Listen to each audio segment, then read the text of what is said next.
ఓం సదాశివసమారంభాం వ్యాసశంకరమధ్యమాం అస్మదాచార్యపర్యంతాం వందే గురుపరంపరాం.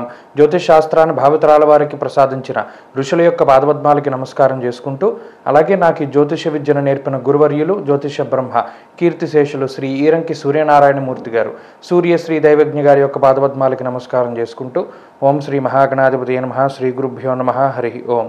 వీక్షకులందరికీ నమస్కారం. వృశ్చిక రాశి వారికి ఈ వారం సాధారణమైనటువంటి గ్రహస్థితి గోచరిస్తూ ఉన్నది.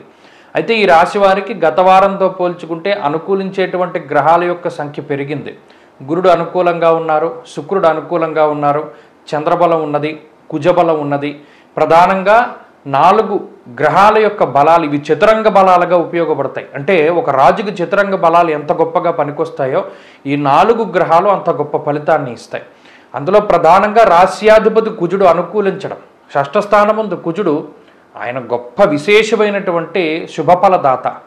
వస్త్రలాభో ధాన్యలాభ ధనలాభ యశస్తథ మనోల్లాస ధర్మసిద్ధి అన్నారు శాస్త్రముందు. అంటే మానసికమైన ప్రశాంతత, అనారోగ్య సమస్యల నుండి బయటపడ్డం, ఆర్థిక ఇబ్బందుల నుండి బయటపడ్డం, కుటుంబపరమైనటువంటి సమస్యల నుండి బయటపడ్డం, అలాగే ఏదైనా కోర్టు కేసులు కానీ ప్రభుత్వ సంబంధమైనటువంటి ఇబ్బందులు, ఇలా ఏవైతే అనేక రకాలైనటువంటి లీగల్గా వచ్చేటువంటి ఇబ్బందులు ఉన్నాయో, అలాగే భూమికి సంబంధించినటువంటి సమస్యలు, ఇటువంటి వాటన్నిటి నుండి కూడా బయటపడగలిగేటువంటి స్థితిగతులకి ఈ గ్రహస్థితి కారణమవుతుంది. ఇది కుజుడు ప్రధానంగా విశేషమైనటువంటి శుభఫలదాత. దీనితో పాటుగా గురుబలం 7వ స్థానంలో రాజదర్శనం, ఆరోగ్యం, గాంభీర్యం, గాత్రపోషణం అన్నది శాస్త్రం. చాలా గొప్ప స్థితిగతులు, ఆర్థిక ఇబ్బందులు రావు, ఉద్యోగం కోల్పోరు, ఏదో ఒక రకంగా ధనం చేతికొస్తూ ఉంటుంది, శుభ కార్యక్రమాలు, శుభవర్తమానాలు, ఇంట్లో మంగళకరమైనటువంటి వాతావరణం ఉండడం, అష్టమంలో శుక్రుడు కొత్త వస్తువులు కొనుక్కుంటూ ఉండడం, లేదా ఆర్థికంగా మీరు పరిపక్వత చెందుతూ ఉండడం, ఒక మెట్టు పైకెక్కుతూ ఉండడం, సమాజంలో మీకుండేటువంటి స్థాయి పెరుగుతూ ఉండడం లాంటి అంశాల దగ్గర నుండి ఉద్యోగ వ్యాపారాల్లో లాభం వరకు అన్నీ కూడా శుభ పరిణామాలు, శుభవార్తలు, మానసిక ప్రశాంతత ఇవన్నీ కూడా కనబడుతూ ఉన్నాయి. అయితే సప్తమంలో ఉండేటువంటి రవి మాత్రం కొంత కుటుంబంపై ప్రభావాన్ని చూపెడతాడు.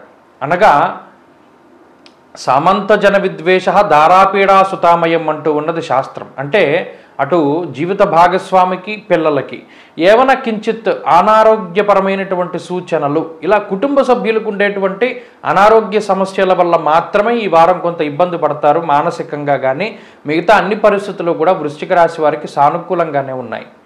బంధుమిత్రులతోటి, అలాగే మీ చిన్ననాటి మిత్రులతోటి వారితోటి చక్కగా సంభాషించుకోగలుగుతారు, పూర్వపు జ్ఞాపకాలన్నీ కూడా నెమరు వేసుకోగలుగుతారు, నచ్చిన ప్రాంతాలను సందర్శించగలుగుతారు. ఇలా అన్ని పరిస్థితులు కూడా బాగున్నాయి. ఇక విద్యార్థులకి కూడా గ్రహగతులు చాలా అనుకూలంగానే గోచరిస్తూ ఉన్నాయి. స్త్రీలకు ప్రత్యేకించి ఈ గ్రహస్థితి ఉద్యోగ అవకాశాలని, వ్యాపారపరమైనటువంటి ఎదుగుదలని సూచిస్తూ ఉన్నది. కుటుంబపరమైనటువంటి విషయాల్లో కూడా మంచి పరిస్థితులకి అవకాశాన్ని కల్పిస్తూ ఆర్థిక ఉన్నతిని సూచిస్తూ ఉన్నది. వృశ్చిక రాశి వారి వారం మరింత అనుకూలమైనటువంటి ఫలితాలని సాధించడానికై సుబ్రహ్మణ్యేశ్వర స్వామి వారి యొక్క ఆరాధన చేస్తూ ఉండడం చెప్పదగినటువంటి సూచన. ఈ వారంలో కలిసి వచ్చేటువంటి రోజు శుక్రవారంగా చెప్పవచ్చును. అదృష్ట సంఖ్య 4, అదృష్ట వర్ణము పసుపు.